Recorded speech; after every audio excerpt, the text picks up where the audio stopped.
Segundo bloque del programa, estamos acá con el candidato a legislador, primero a la lista del oficialismo y ex canciller, Jorge Tagena, gracias por venir. No, gracias. Y Fernando Chino Navarro, diputado provincial. Fernando, gracias por venir. Gracias a ustedes. Antes que nada, ¿alguna última información de la Fundación Favaloro?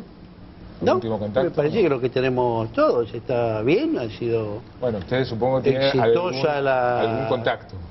Sí, pero me parece que es lo público, está claro, eso ha sido exitosa la operación, el próximo parte va a ser mañana al mediodía, se está recuperando bien, así que yo estoy muy contento. Creo que como una inmensa mayoría de los argentinos, ¿no? Recién estuvo acá Felipe Solá, vos Jorge escuchaste, vos Chino me parece que no, y hacía mucho hincapié en lo que para él fue un error en la designación de Boudou como vicepresidente.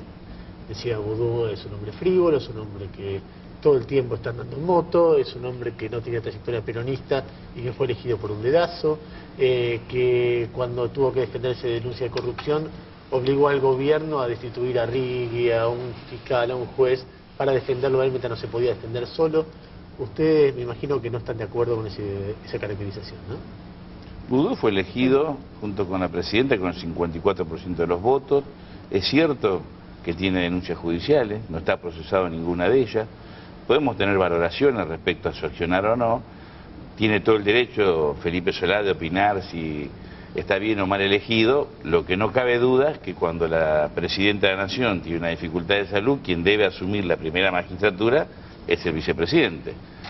Permanentemente hablamos de calidad institucional, reclamamos república, democracia, y cuando asume quien corresponde según la Constitución empezamos a escuchar argumentos, tiene una imagen muy baja. No, eso no es un requisito constitucional. Y si los políticos por imagen deberían estar o no estar, sería preocupante. Segundo, tiene cuestiones judiciales, es cierto, pero no está procesado. Yo he escuchado a Pinedo, al propio Mauricio Macri, que sí está procesado y es jefe de gobierno, hablar con total soltura, y me parece que lo que hay es una intencionalidad política, que más allá de Boudou termina siendo el instrumento para cuestionar a este gobierno, criticar, más allá que haya razones que puedan ser discutibles o no, pero la intencionalidad es otra. A mí me parece que acá el punto central es que tenemos una presidenta que tuvo un asunto de salud, que llevó a una operación, y lo que tenemos que ver es si ha funcionado el mecanismo institucional. Y ha funcionado, hay un vicepresidente a cargo, un tercera se recupera plenamente y creo que está perfectamente habilitado legalmente. Acerca de cómo eligen las distintas fuerzas políticas su fórmula, me parece que corresponde a las propias fuerzas políticas, ¿no? ¿Cuán imprescindible es Cristina para el kirchnerismo? Cristina es la líder política del peronismo en esta etapa, del peronismo mayoritario, el peronismo que está en el gobierno. El peronismo en esta etapa se llama kirchnerismo y lo está conduciendo Cristina desde el fallecimiento de Néstor, porque el jefe del peronismo en esta etapa, antes de su fallecimiento, era Néstor. Y ahora es Cristina, y creo que ella va a seguir siendo una persona con un liderazgo fuerte en el peronismo, después del 15, cuando deje la Casa de Gobierno. Parece haber un problema, una constante en los grandes partidos, entre ellos el de ustedes, incluso dentro de lo que se puede denominar el kirchnerismo, la no existencia de números 2. No estamos poniendo en discusión la legitimidad de Boudou como vicepresidente. De números 2 como figura política. Nadie puede decir que Amado Boudou es el número 2 del kirchnerismo. Es claramente el vicepresidente con su legitimidad. ¿Comparten? Bueno, eso es en general en todas partes, ¿no? Nadie cree que Biden es el vicepresidente de Estados Unidos y nadie cree que es el número 2 fuerte, ¿no? ¿Quién es el vicecanciller de Alemania, de la señora Merkel? ¿Ustedes se acuerdan quién es? No lo saben. O sea, me parece que en general los liderazgos políticos son liderazgos políticos fuertes. En países que tienen una historia institucional débil, nosotros tenemos apenas, ¿cuándo vamos a cumplir este año? 30. Nunca tuvimos, en 200 años de independencia, nunca tuvimos 30 años seguidos de democracia. O sea, la institucionalidad es débil, los liderazgos políticos son fuertes y en general tienden a ser unipersonales, ¿no? Ahora, en Estados Unidos, para uno de los ejemplos que he visto, nadie habla de obamismo. Se presupone que... Obama manía, ¿no? Yo lo he escuchado, sí, y lo leo en todos los diarios. Terminar la idea. Se presupone que en el momento que asume Obama, o Bush, o Clinton, o el que fuere, tiene un año de mandato si le va mal, o 4 años de mandato si le va mal, 8 años si le va bien, y lo que sigue es el Partido Demócrata. Vos recién hiciste una diferencia entre hoy el peronismo se llama kirchnerismo, y el peronismo tiene muchos candidatos.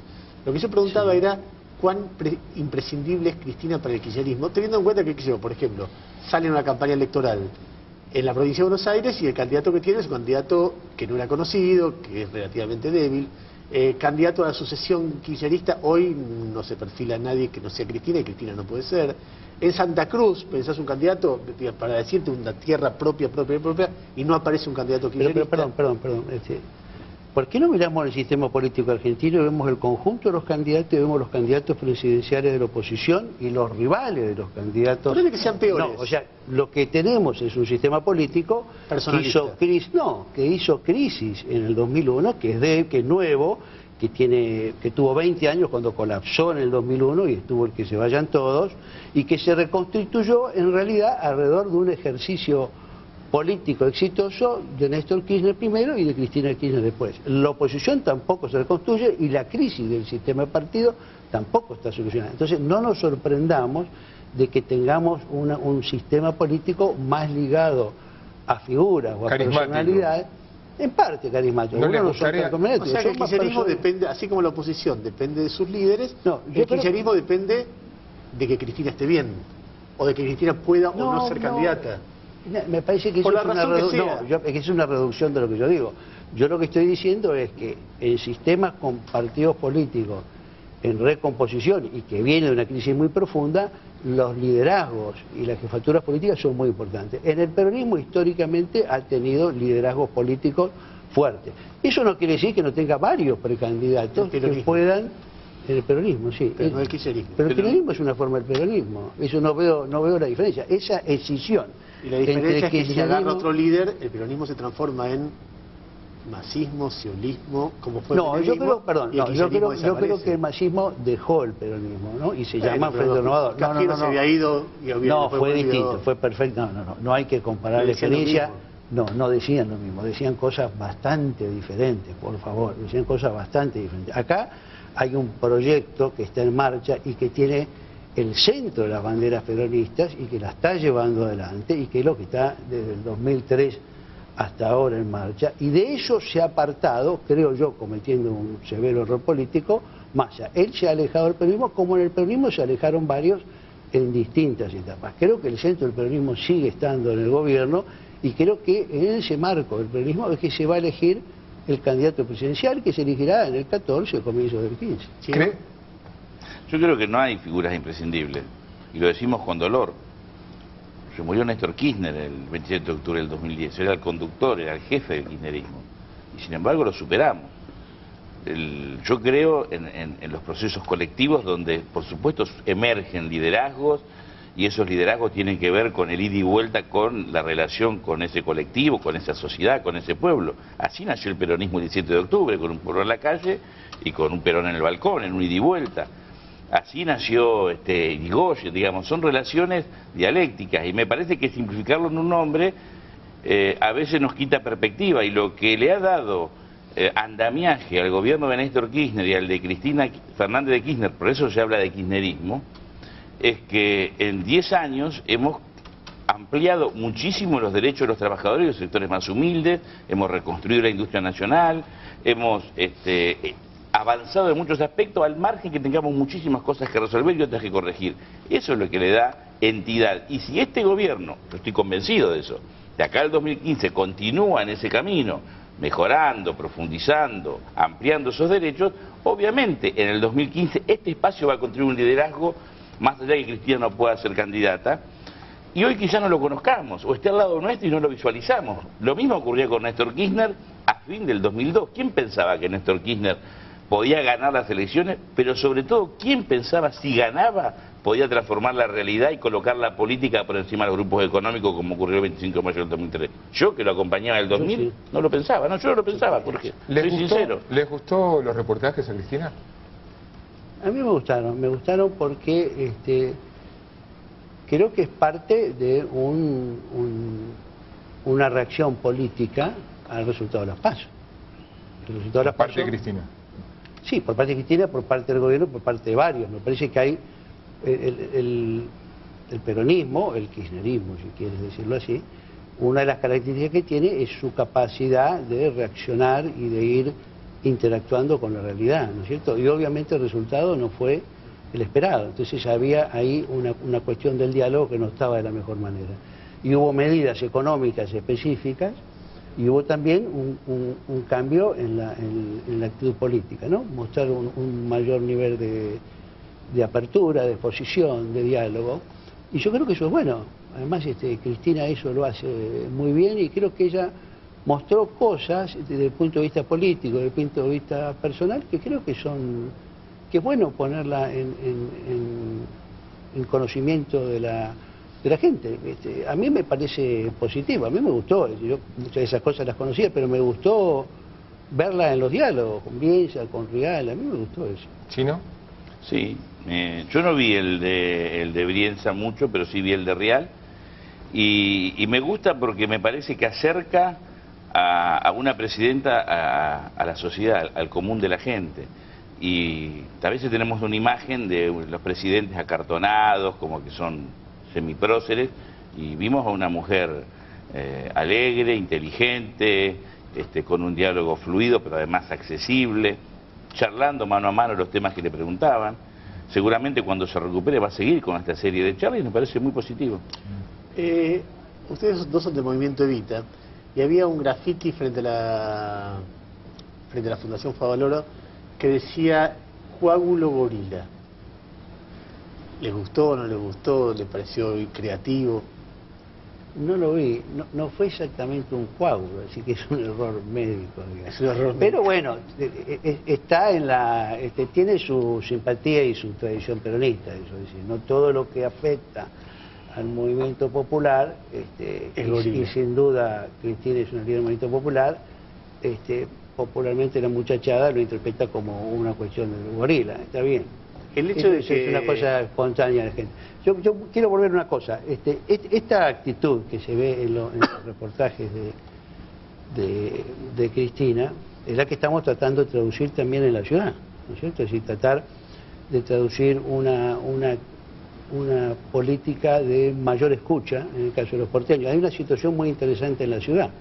En la ciudad sacamos 20% de los votos, pero sin embargo un sector bastante más amplio de los porteños apoyan a las líneas fundamentales de lo que es el proyecto puesto en marcha en el 2003, ¿no? Un rol más activo y más central para el Estado en la economía, una política de inclusión, un acento en la producción, un acento en el tema del trabajo, una inserción regional, una política de jerarquización de la cuestión de los derechos humanos. Hay una franja mucho más amplia que ese 20% que coincide con esas políticas. Sin embargo, en las PASO no nos votaron. Bueno, de lo que se trata es de ir a debatir y ahí escuchar a esos porteños, ver qué piensan, escuchar sus opiniones, sus críticas, sus quejas, debatir con ellos y buscar persuadirlos, porque finalmente la política es persuasión. ¿Pensás que es un problema básico de comunicación?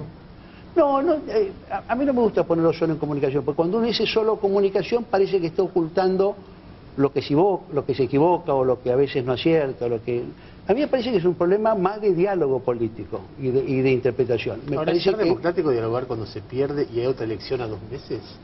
Porque, qué sé yo, después de años donde la discusión era no dar reportajes, y encima los dos reportajes que da son 2 reportajes... No, perdón. Poner el diálogo con la sociedad solo en términos de reportaje me parece una reducción. Bueno, creo que hay muchas formas... como ejemplo de eso. No, yo estoy tomando como ejemplo de eso esa parte de la acción política y estoy planteando que en la ciudad, en ese marco estamos haciendo otra cosa, que es ir a hablar con la gente y son miles de militantes. Es decir, no hagamos reduccionismo. Una cosa son el sistema de los reportajes, que es una cosa, es una forma de dialogar, y otra cosa son los diálogos que tienen los militantes o la distinta forma que tiene una sociedad de comunicarse. Una forma de comunicarse con la sociedad, en el caso de la ciudad de Buenos Aires, por ejemplo, sería a través de la legislatura. Y ciertamente el ingeniero Macri, con 107 vetos, ha cortado o limitado ese diálogo con la sociedad política de Buenos Aires. Una forma de comunicarse con la ciudad de Buenos Aires es implementar la ley de comunas, que da participación a la ciudadanía, que permitiría un mayor control y una mayor descentralización, y eso tampoco se ha hecho. Déjame hacer una pregunta de un tema que muchas veces hablamos y que me interesa plantearte. Hoy ocurrió esas cosas de la vida increíbles, que se descompensó Jorge Lanata y una ambulancia lo llevó a la Fundación Favaloro. Y por unos minutos estuvieron internados el periodista que más molesta al gobierno con la Presidenta de la Nación en el mismo instituto, y después Lanata fue trasladado al Hospital Verde. Lo que te quería contar, que recién lo contabas con Marcelo, era algunas reacciones simétricas que se dan en los dos casos. Gente que odia a Cristina, que vos te das cuenta, básicamente en las redes sociales, que le desea la muerte, y gente que, repudiando ese odio, empieza a desearle la muerte a Lanata. A veces con argumentos increíblemente igual, reciben lo que dan. Tarde o temprano les llega lo que merecen, de un lado y del otro. Tiene que ver, me parece, con una cuestión de violencia que atraviesa nuestra sociedad. Yo repudio a los que le desean la muerte a Cristina, como a los que le desean la muerte a Lanata, o a cualquier otra persona, aunque sea compañero quizás que yo quiera mucho. A lo mejor un compañero hasta de mi propia organización que pone algo en la red social contra Lanata, que además que espero que se recupere. Pero me parece que esas franjas que son minoritarias, porque la mayoría de la sociedad, por lo menos con los que yo me crucé del martes, del sábado hasta hoy, muchos diciéndome, mire, yo no los voy a votar en octubre, pero queremos que la presidenta se recupere, mande nuestros respetos, nuestros afectos, tiene que ver también con lo que nosotros generamos desde la propia dirigencia o de quienes manejan líneas de acción o de información. Sí. A mí me parece mucho más violento lo que escribió Van der Kooi ayer. Me parece violento y grave, cuestionable. Era un análisis donde plantea, Cristina la saca de juego, Vudú no puede asumir, hace un análisis por qué no puede asumir, la senadora Alperovis tampoco, Julián Domínguez es un hombre con el cual no coincido, pero puede llamar a una asamblea legislativa, y plantea a Scioli presidente. Eso fue ayer escrito, por un hombre que tiene una importancia en el Grupo Clarín, que uno puede pensar, lo escribe solo, tiene una línea política. No es lo que ustedes han planteado hoy desde otro lugar, con respeto, disintiendo, pero ese tipo de violencia es la que debemos cuestionar. ¿Eso es violencia? ¿O es una nota? No, plantear que vamos hacia una asamblea legislativa para que asuma Scioli, más que violencia, para mí es un hecho que atenta contra las instituciones. Obviamente no tiene la incidencia que tenía en otro momento. ¿Una nota de incidencia? Es una nota. Bueno, así se empieza, pero me parece que es absolutamente cuestionable, y eso es más criticable que una persona que también cuestione que está mal, pero que quizás lo haga desde otro lugar, como hombre común, desde el resentimiento, pero que tenemos responsabilidad, ya sea pública, en el ámbito privado o del Estado, debemos ser sensatos, razonables, respetarnos, un mínimo de afecto, porque la Argentina es la de todos, podemos disentir, y es la presidenta de todos, y debemos desear que se mejore, porque a todos nos conviene que se mejore, aunque después podamos tener grandes disidencias. Yo creo que no odio a nadie, y creo que no hay que odiar a nadie, y mucho menos en la política. Puede haber pasiones, puede haber diferencias de opiniones, pero me parece que el odio no es un buen sentimiento. Segundo, me parece que el sentimiento mayoritario en la sociedad fue un sentimiento de solidaria preocupación por la salud de la presidenta, de la mayoría de la gente, sea cual sea su opinión política, y un deseo de que nada perturbe su recuperación, por razones personales y también por razones institucionales políticas. Sí creo que en varios comentaristas políticos de grandes diarios hubo opiniones que realmente trataban de buscar parecían regodearse en la posibilidad de una crisis o un agravamiento de la situación de salud y posible implicancia institucional. Y eso me parece, primero muy equivocado, porque nada de eso iba a pasar, y era obvio que nada de eso iba a pasar, y me parece muy desafortunado, y en todo caso, por lo menos, muy errado políticamente, por lo menos. Jorge Chino, muchas gracias por venir. Contestar los mensajes que te manda tus hijos, sí. Vamos a un corte y a la vuelta cambiamos de tema. Pino Sonana presenta una película, en exclusivo aquí un adelanto, La guerra del fracking, y va a haber debate sobre eso.